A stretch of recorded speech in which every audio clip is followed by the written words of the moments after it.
Hey, what's up YouTube? Interiors here. Hope you're doing well. Hope you're having an excellent day today. It's time for episode 2 of my songwriting tips series. I really appreciate everyone who checked out the first episode last week. It was really fun putting that together. I'm really excited to kind of be getting this series off the ground and have some people actually hopefully taking some stuff away from it and using it in their own songwriting. Today, I'm going to be talking about one of my favorite things and one of the things that I think is most crucial and important to songwriting and composition in general, and that is transitions. So today I'm going to be going over 3 different types or styles of transitions that I'm always actively trying to incorporate in my songs when I'm writing.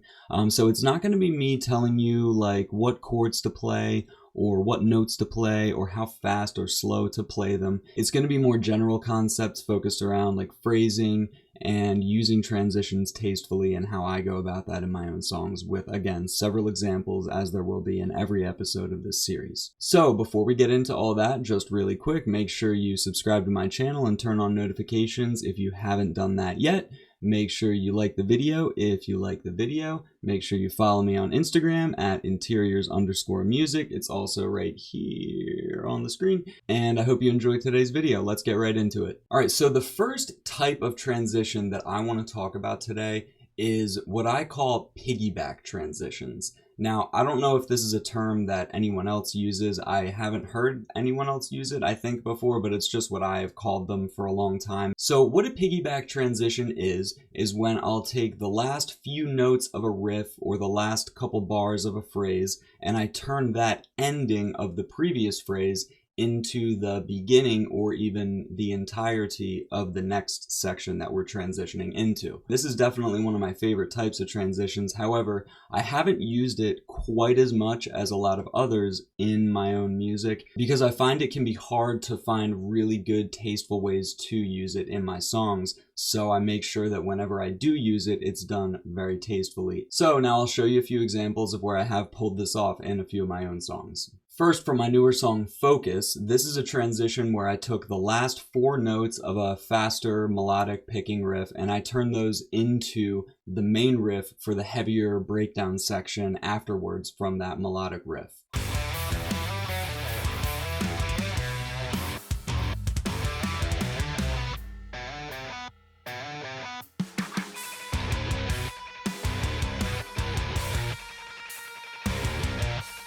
So I think personally that may be one of the best examples, if not the best example from my own discog, just as far as illustrating how to use that kind of transition tastefully in a more melodic sense rather than in a rhythmic sense. But now let me give you a couple examples of where I use this more in a rhythmic sense than a melodic sense. So first I'm going to show an example from my song Ataraxia where I transition from the melodic layered breakdown into the more genty speed chug breakdown right after it.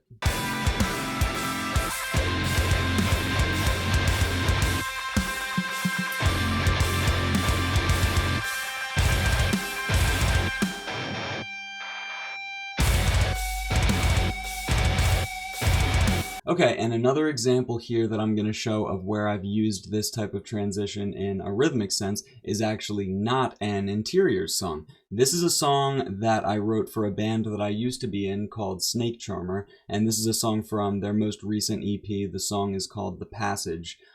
Shout out to Snake Charmer, by the way, my boys, I love y'all. So in this example, I transitioned the song from a kind of fight riff 2-step section into a more spaced out breakdown right afterwards. And I did this by kind of using the last bar of the previous section to kind of introduce the rhythm that I was about to start in the following breakdown. So here's what that sounds like.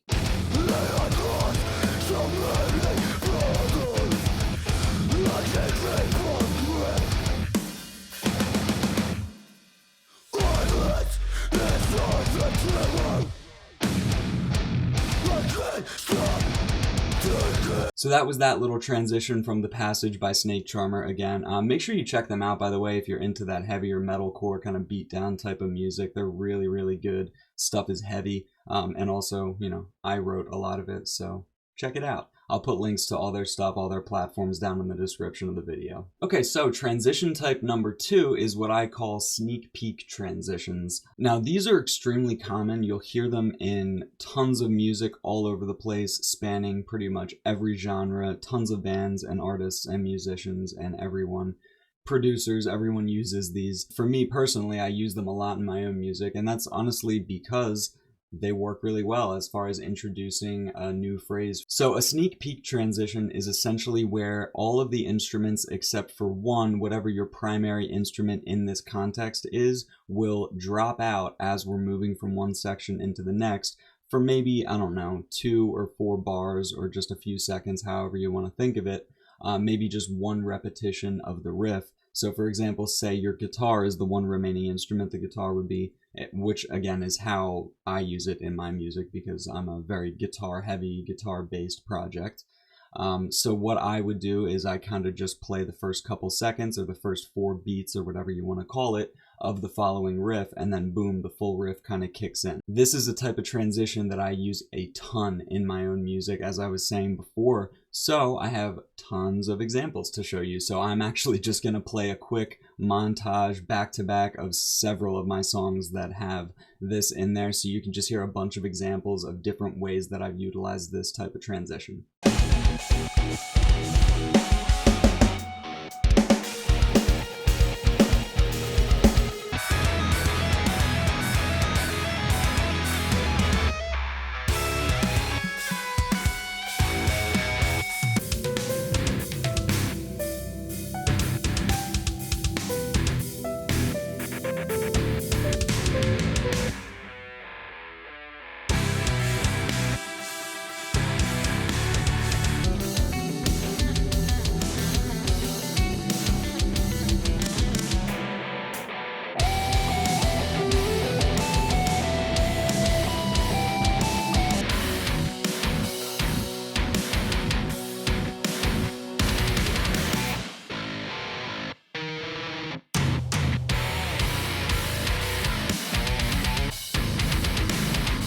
Okay, well, I hope you enjoyed my sneak peek transition montage there. If you like any or all or multiple of those songs, please go check them out. They are all available everywhere.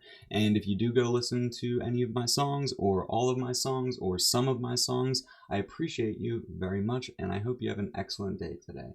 But if you don't listen to my music, I also hope you have an excellent day still. Okay, for the third and final transition style, I'm going to end with talking about possibly one of the simplest, but in my opinion, most impactful types of transitions. Silence. You hear people say silence is golden, and man, a second or two of perfectly placed silence is a really, really simple way to kind of get yourself from one section to the next with some solid impact. It's kind of like the more extreme version of the sneak peek transition. It's like, yeah, we're going to drop out everything. We're not even going to give you a sneak peek. You don't get anything. Now, of course, the fundamental difference there is that sneak peek transitions will oftentimes last much longer, you know, several seconds, sometimes even like 16 measures, a full repetition of a phrase before the full phrase kicks in, as you heard in my previous montage. And when you insert silence into a song, most times you won't hear more than maybe 2, maybe 3 maximum seconds of silence. I'm not telling anyone what to do. If you want to put 10 seconds, 15, shit. You want to put a minute of silence in the middle of your song?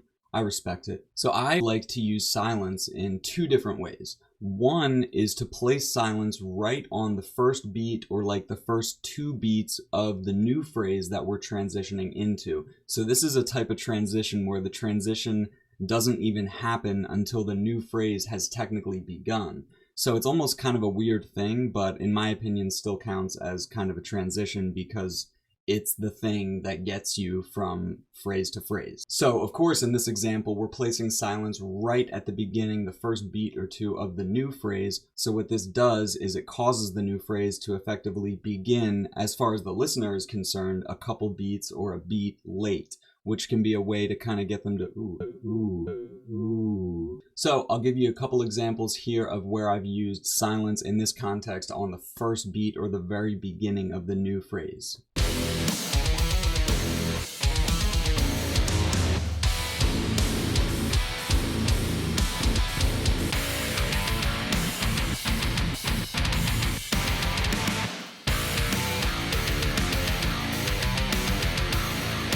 The second way I like to use silence is to actually place it directly after the first beat of the new phrase. So I don't even know if this counts as a transition because it's not even happening until we're technically already into the new phrase.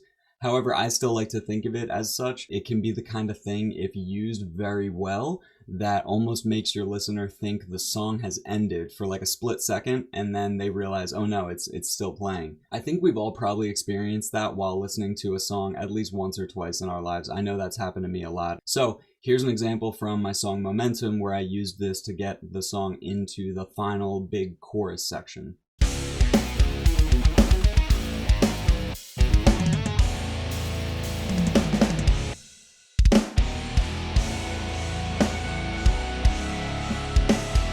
So I hope showing a few examples of how I've incorporated a second or two of silence in my music has been helpful. A very simple yet impactful way to get your listeners from one section into the next while also giving yourself some replay value. All right, well, that's all I have for today's video. If you're still here, I appreciate you watching until the end. If you're actually going to try to incorporate any of these types of transitions in your own songwriting or in your own music at all, I would love to hear from you. I would love to hear your music. Follow me on Instagram, subscribe to my channel, and like the video if you like the video. I hope you have an excellent day. I'll see you next time.